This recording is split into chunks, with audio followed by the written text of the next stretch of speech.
¿Cómo están, amigos de los tiempos? En esta oportunidad estamos con una entrega importante. Estamos con el vocero presidencial Jorge Richter, a quien damos la cordial bienvenida y le invitamos a que salude a nuestros seguidores de nuestra página web y nuestras redes sociales. Pues yo muy contento por estar acá en la ciudad de Cochabamba una vez más y dejar, por supuesto, un saludo con afecto para toda la gente aquí en Cochabamba, en especial para los lectores y los seguidores del periódico Los Tiempos. Bueno, la coyuntura es bastante complicada, especialmente en Cochabamba, donde se registra pues la mayor cantidad de bloqueos y nos tiene aislada Cochabamba de Occidente y Oriente. Por este pedido de los afines al señor Evo Morales de la renuncia de los magistrados y que se realicen las elecciones judiciales. Desde el gobierno, ¿cómo ven este conflicto? Son 4 días que hay pasajeros en las carreteras, conductores, gente que duerme en las terminales. ¿Qué medidas piensan asumir? ¿Cómo ven este panorama? Hay 2 cosas que podríamos decir. Primero, ¿cuál es el verdadero trasfondo del conflicto? Es efectivamente una preocupación genuina por la institucionalidad de la justicia en Bolivia. Es una preocupación también sobre la composición de las diferentes magistraturas en nuestro país y una búsqueda sobre la posibilidad de construir procesos que lleven a magistrados que nos garanticen la debida transparencia de la justicia. ¿Es esa la verdadera intención o hay alguna otra intencionalidad que tiene más relación con los afanes y las ambiciones personales de asegurarse una candidatura que hoy en día el Tribunal Constitucional se lo está impidiendo con el fallo que todos conocemos? Y que estas manifestaciones, estas protestas, estos bloqueos están conduciendo únicamente a buscar una solución de orden político, que les garantice tener un control sobre una nueva composición del Tribunal Constitucional y que con esa nueva composición, esos nuevos magistrados o magistradas puedan revertir el fallo del Tribunal Constitucional. ¿Cuál de los 2 elementos es efectivamente el que ha disparado que tengamos unos bloqueos inclementes en el eje del país y que ya están causando daño no solo económico, más de $100 millones por día, daño también a bolivianos y bolivianas que necesitan trabajar, trasladarse, transportar su mercadería, etcétera? ¿Cuál es verdaderamente el trasfondo de esto? Nosotros entendemos que la intencionalidad está en la habilitación de su candidatura, en los intereses personales y electorales del grupo y del grupo del expresidente y de él mismo, y que están usando de fachada esta supuesta preocupación que tienen respecto de la institucionalidad de la justicia. ¿Y por qué decimos supuesta preocupación? Porque en el pasado inmediato han sido quienes más han torturado la justicia para poderla moldear a unos fallos, a unas sentencias, a unas interpretaciones que los beneficien y que todos conocemos. Bueno, los políticos, organizaciones sociales, cívicas, siempre han cuestionado el papel de los magistrados y los han visto como funcionales al poder de turno, etcétera. Lo que usted nos dice, señor Ritter, como que daría la razón, porque el señor Morales pretendería controlar luego un tribunal constitucional para manejar a los magistrados. ¿Esto sucede? ¿Son funcionales a las instancias gubernamentales, los magistrados y las autoridades judiciales? Sin lugar a dudas que hay políticos y hay autoridades que en el ejercicio de su poder o desde su posición entienden ellos que deben tener que controlar todas las instituciones. Si nosotros hacemos un poco de historia, en la etapa final del gonismo, que es la etapa final del Estado neoliberal en Bolivia, el gonismo controlaba gran parte de la justicia controlaba los poderes electorales, y el último controlaba distintas instituciones, y el último espacio que cayó en su control, si usted recuerda, fue la Defensoría del Pueblo, cuando la señora Ana María Romero de Campero termina ya renunciando a su intento de continuar por un periodo más, y colocaron allá una persona que era absolutamente funcional al gonismo, que había logrado penetrar a todas las instituciones del país. Bueno, ese concepto de control de la institucionalidad se hace hoy muy evidente en la persona del expresidente, que hay que controlarlo todo. Y hoy en día lo que está buscando a través de las manifestaciones, de los bloqueos, de la situación caótica que quiere producir en el país, es generar una renuncia masiva de todos los magistrados para que acto seguido el país quede paralizado en términos judiciales, y en esa parálisis del Poder Judicial de Bolivia, que no puede existir en un Estado por tiempo indefinido o por tiempo de 2, 3, 4, 5 meses hasta que se den los procesos electorales, entonces haya una solución de orden político.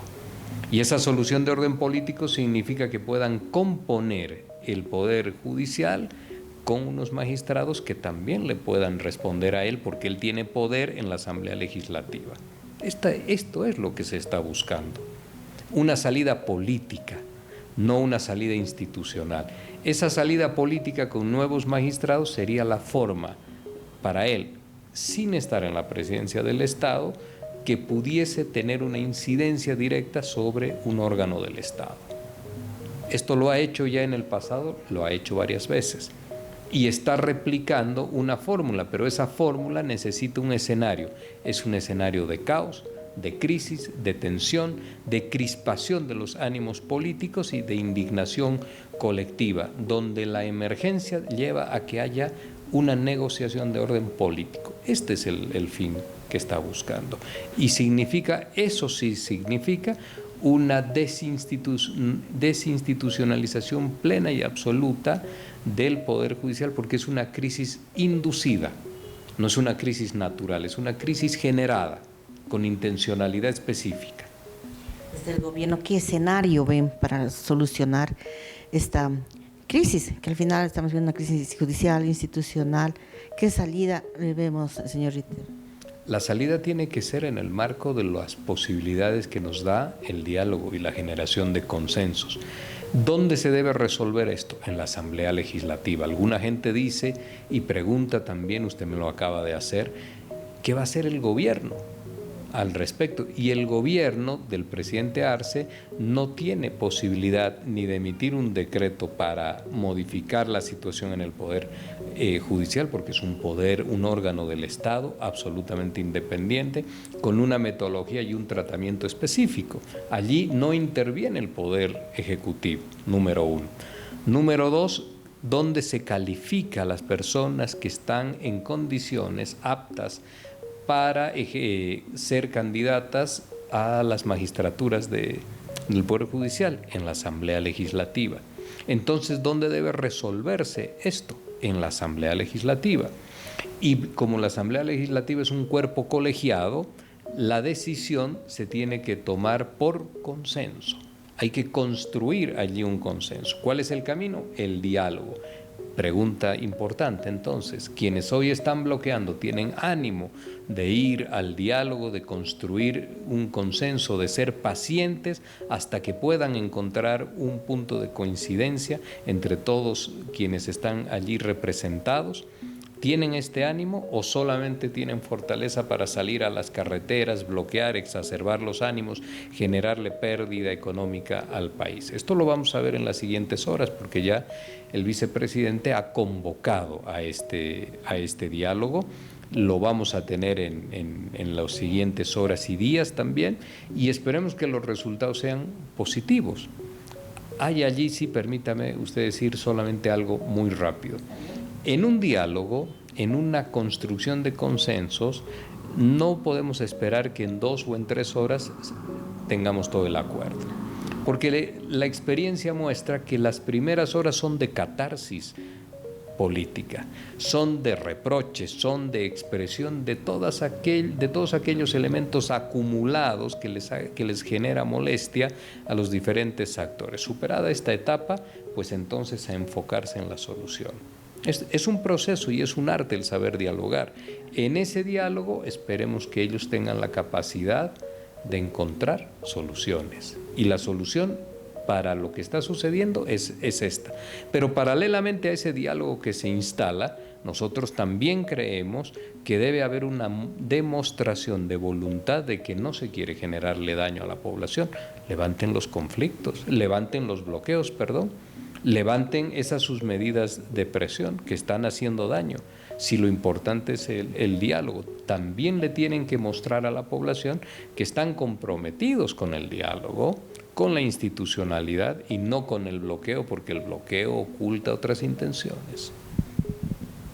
Todos ponen el dedo acusador a la Asamblea Legislativa, dicen que no hicieron su tarea, que no cumplieron con este rol de convocar a las elecciones judiciales. Sin embargo, es importante recordar que nuestro vicepresidente es parte del Ejecutivo, pero también preside la Asamblea Legislativa, y muchos han hablado de sabotaje porque diputados no ha podido transparentar una norma, ha mandado en consulta, y son precisamente, según los cuestionamientos, diputados del ala arcista.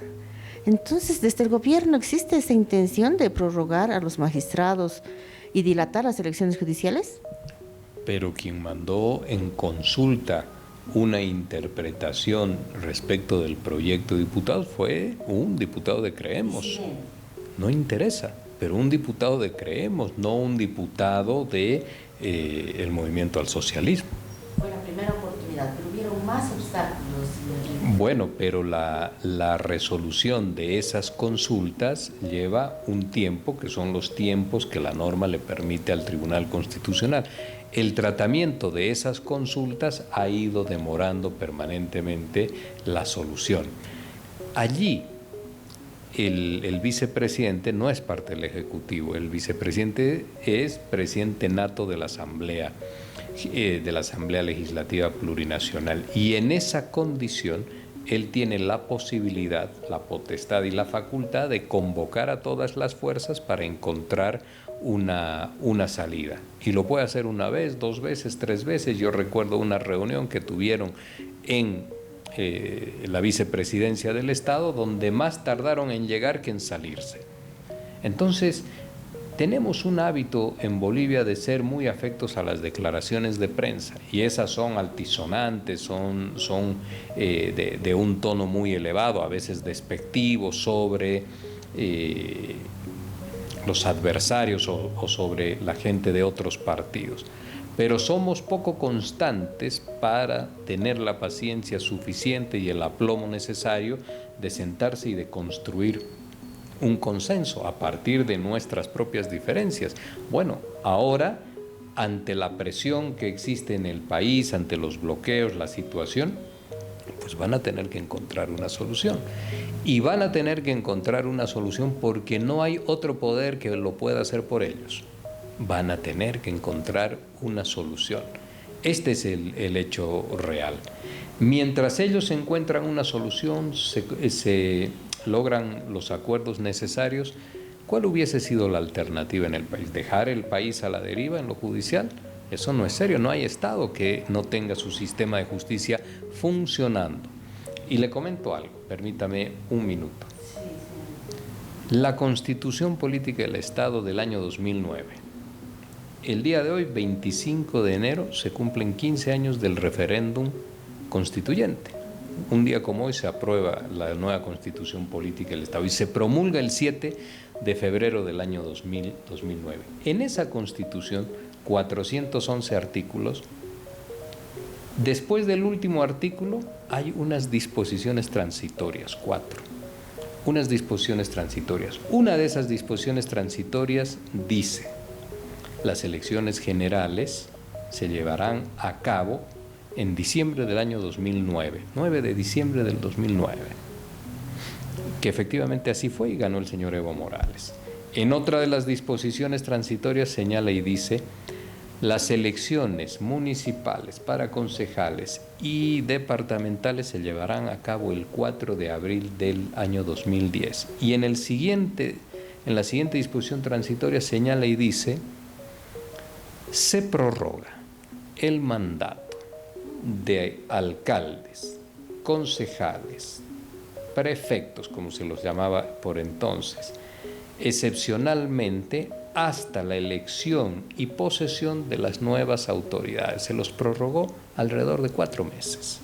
De 4 meses. Su mandato vencía en enero y ellos estuvieron más allá del 4 de abril de aquel año. Se los prorrogó porque se estaba dando una solución institucional a la emergencia de la nueva Constitución. Allí toda la gente del señor Evo Morales no protestó porque aquella situación los beneficiaba. Y en esos mismos artículos transitorios, disposiciones transitorias, también señalaba que el primer mandato o los mandatos anteriores se cuentan para las elecciones venideras. Entonces, en ese momento el señor Evo Morales ya tenía un mandato, el que inició en el año 2006. Con las elecciones 2009 iniciaba su segundo mandato. El 2014 ya no podía ser candidato. ¿Y qué es lo que hizo? Pidió interpretación al Tribunal Constitucional. Es decir, no hizo caso omiso a la Constitución Política del Estado.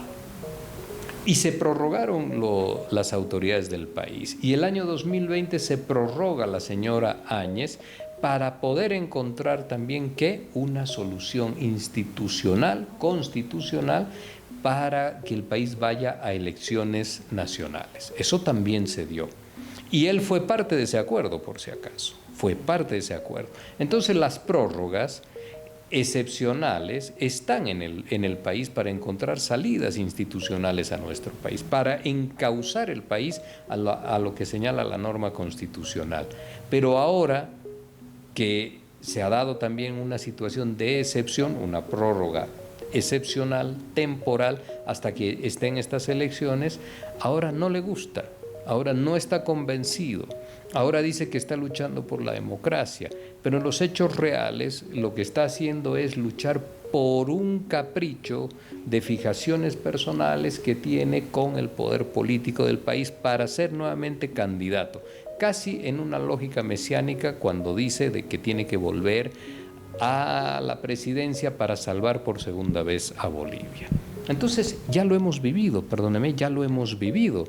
Ya hemos tenido estas prórrogas como una situación excepcional. Él ha sido parte central de esas prórrogas. En los 2 casos que le he mencionado, se benefició, no protestaba contra aquello, las impulsaba, las auspiciaba y no cumplió la Constitución Política del Estado, que ahora hay un tuit del día de hoy precisamente sobre la vulneración a lo que dice la Constitución Política del Estado. Vulneró la Constitución Política del Estado en las disposiciones transitorias.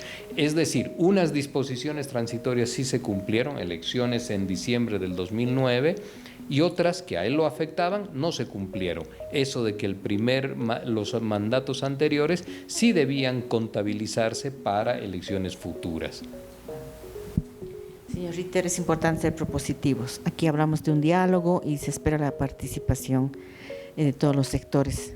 Sin embargo, bajo su mirada, por experiencia que tiene, ¿qué es lo que ha fallado en una convocatoria de elecciones judiciales que es cada 6 años, ¿no? La fecha está fijada y son muchos años que se puede trabajar. El Tribunal Supremo Electoral ha hablado hace mucho diciendo que estaba listo, ha ajustado su calendario. ¿Qué ha fallado? No es un solo elemento, son varios factores. El primero de ellos es que Bolivia vive una extrema polarización de alcances muy sensibles y preocupantes.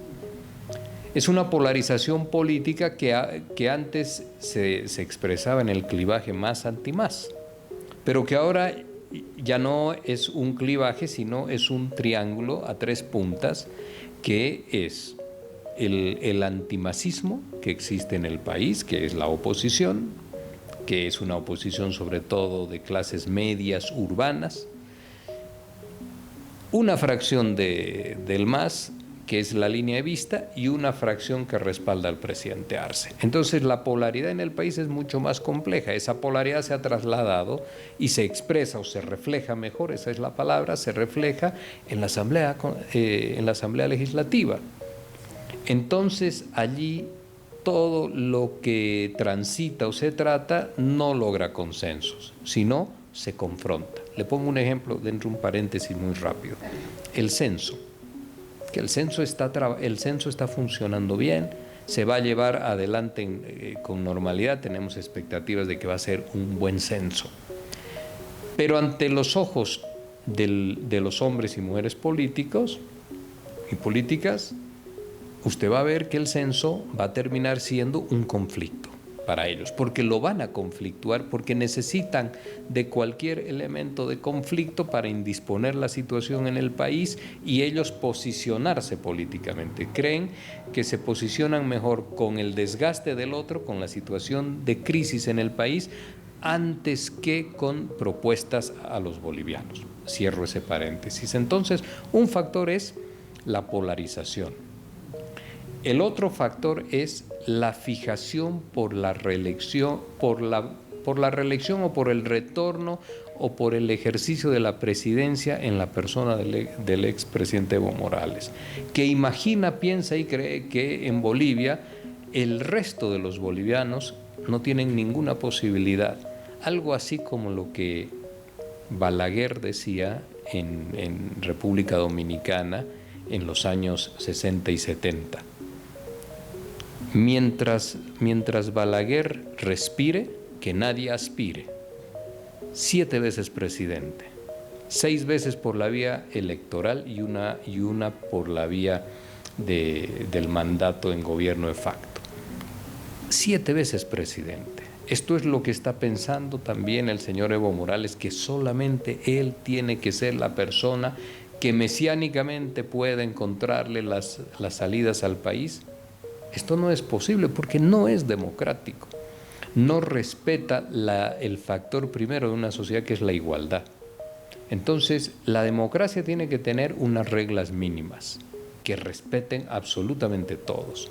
Y esas reglas hay alguien que no las respeta, que las vulnera, las acomoda a su necesidad, y que así ya llevamos nosotros pues desde el año 2009. Fíjese usted, estamos 15 años ya con esta lógica de alguien que cada vez que tiene ansiedades por el poder político termina generando en Bolivia una situación que decanta siempre con alguna persona que pierde la vida, siempre con bloqueos, con pérdidas económicas. El 2022, en noviembre de 2022, Bolivia perdió $1.200 millones por el paro cívico de Santa Cruz. Acá perdemos alrededor de algo más de 120 millones diarios por cada día de paro. Vamos 4, multipliquemos. ¿Qué necesitamos perder? Otra vez 1.200 millones, 1.300, caramba, pobre país, un país que tiene necesidades extremas y que está dilapidando la plata. ¿Por qué motivo? Por la ansiedad política de alguien. También en la política es importante saber impulsar liderazgos, saber reubicarse en el contexto, en otras posiciones. No solamente uno tiene que ser de profesión el mandante o de profesión presidente. También tiene que saber promocionar a otros sectores, impulsar el proceso. ¿Sabe usted dónde está el mayor peligro del Estado plurinacional en Bolivia? En la conducta obsesiva que tiene el expresidente. Quien impulsó el Estado plurinacional puede arrastrar a su fin o a su extinción al mismo Estado plurinacional. Es una contradicción profunda, pero sobre todo es un absurdo, una ironía de que esa fijación nos lleve a aquel hecho, como ocurrió con la Revolución Nacional. El doctor Paz tuvo una fijación con el poder, no cumplió los acuerdos de alternabilidad con el doctor Hernán Siles Suazo, el doctor Guevara, con Juan Lechín Oquendo, y él obsesivamente, con la mirada obsesiva en el poder, empezó a reelegirse, y lo que sucedió el 4 de noviembre fue un golpe de Estado. ¿Qué le siguió al golpe de Estado? 18 años de gobiernos militares, de dictadura, de libertades conculcadas. Entonces, ¿hacia dónde nos está conduciendo? ¿O nos quiere conducir con estas medidas? Señor Richter, muchos aseguran que las medidas asumidas por los seguidores de Morales responden como a una pulseta, mostrar la fuerza que todavía tenga con las movilizaciones y desgastar de alguna manera la gestión de Arce. ¿Usted coincide con esto? Es más profundo que eso todavía, como se lo he señalado. Las medidas buscan desgastar al gobierno, buscan debilitarlo, buscan crear una situación de caos, de colapso en el país, de indignaciones colectivas, y esas indignaciones colectivas, cuando se compactan, lo que hacen es producir un clima en el cual un gobierno se ve obligado a hacer unas concesiones, una negociación política con concesiones. Esas concesiones, ¿cuáles cree usted que son? La composición del Tribunal Constitucional. Y la composición del Tribunal Constitucional lo que le permite a él es retirar esa sentencia o modificarla, cambiarla. Una vez que esa sentencia se cambia, que es lo que está buscando, entonces su candidatura está habilitada. Fíjese usted la contradicción. Fuera del país, ahí se manifestó el doctor Zaffaroni de la Argentina, que es un jurisconsulto de mucho prestigio, y que votó en contra del derecho humano de la reelección indefinida. No votó en contra, tuvo un voto disidente. Está también allí el doctor Ferreira, que están señalando y diciendo que Evo Morales ha sido proscrito en Bolivia. En Bolivia, sin embargo, el círculo de hierro del expresidente dice que Evo Morales está completamente habilitado. Entonces, ¿qué hacemos? Hacia afuera un discurso, hacia adentro otro discurso diferente. Están jugando en el cálculo político y en la estrategia política a crear unos climas que se llaman climas de apoyo exacerbado, para que pueda haber movilización y él pueda garantizar el cambio de esa resolución, de esa sentencia. En los hechos reales, si estuviera absolutamente habilitado como ellos dicen, entonces no estarían bloqueando para cambiar esa resolución. Esto es bastante simple. Como sienten que esa resolución le impide la tranquilidad para inscribir su candidatura, tiene que encontrar formas de retirarla. Como no es presidente, como no tiene poder en el poder ejecutivo, como no tiene ministros, etcétera, al uso que él les daba a esos ministros y a ese poder, entonces busca otros mecanismos. ¿Cuáles son esos mecanismos? La presión social. Volviendo al conflicto que se vive, muchos piden un cuarto intermedio, piden la intervención policial. ¿Por qué? Porque están sufriendo en las carreteras, pero el gobierno también ha informado que no se va a hacer uso de policía ni la fuerza. Entonces, nuestra única apuesta va a ser esperar al lunes. ¿Y qué pasa si las carreteras no se abren? Se va evaluando el conflicto de manera permanente. Y se evalúa en su intensidad, cómo escala la violencia, cuánto se afecta a la ciudadanía, si hay riesgo en la vida de los ciudadanos, si hay riesgo de afectación física también, y en función de ello se van tomando las medidas. Si se tiene que intervenir es porque la violencia está escalando y hay peligro de afectación de la vida humana allí. Hay que tener mucho cuidado, porque lo que se está buscando es que el conflicto encienda. ¿Y cómo se enciende un conflicto? Pues usted tensa la situación en el punto de bloqueo, se empiezan a violentar las acciones, provocando la intervención de las fuerzas policiales. Cuando las fuerzas policiales ingresan, se los provoca a los policías de forma violenta, y ya la reacción siempre termina con detenidos, con gases, con alguna persona con heridas, etcétera. Con procesos y todo aquello. Cuando ya ese escenario ha encendido, entonces las movilizaciones se empiezan a expandir. Esta es una lógica en lo que se llama comportamientos sociales masificados. Esto es lo que se está buscando, que la protesta pueda encender. Y ese es el escenario ideal, ¿para qué? Para lograr una negociación política. Bueno, ha sido una interesante entrevista, hemos tocado temas coyunturales y que afectan en este momento al país.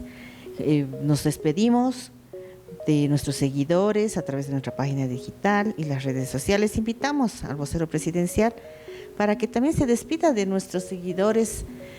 Por favor, su despedida.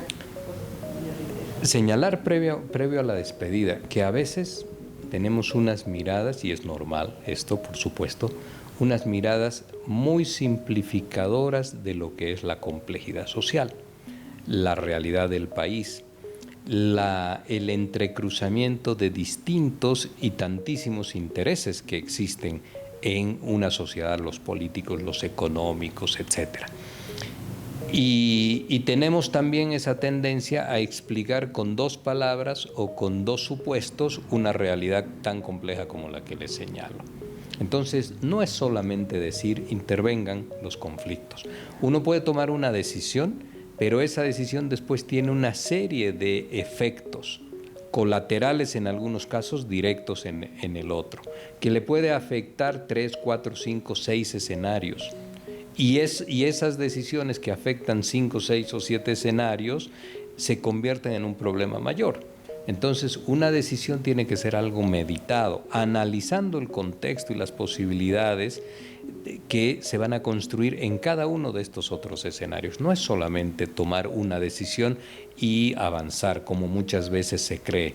Por ello, yo siempre señalo y digo a esa gente que nos menciona y nos dice, se trata de sentido común. El sentido común alcanza para que a usted no se le ocurra cambiar un foco cuando está encendido porque se quemará.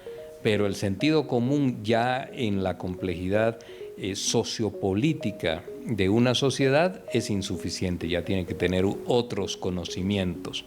Entonces, es complejo lo que está sucediendo, hay muchos intereses, hay que tener la mesura y hay que tener la distancia para poder observar cómo evoluciona el conflicto y que la población tenga la confianza de que se están haciendo los esfuerzos para resolver aquello. Sabemos completamente las incomodidades que causa una medida como la que está generando el expresidente y vamos a buscar que la solución sea una solución pacífica, no una solución violenta, ni judicializada, ni con encarcelamientos, ni mucho menos. Vamos a buscar una solución que sea dialogada, que nos dé la institucionalidad de la justicia y esperamos y tenemos fe y expectativas en que lo podemos lograr. Y esperemos también que así sea. Le dejo un saludo cordial a toda la gente que lee y que sigue la página de Los Tiempos. Muchísimas gracias. Entonces, invitamos a nuestros seguidores a que nos acompañen en nuestras plataformas, en la página web y en la edición impresa de Los Tiempos.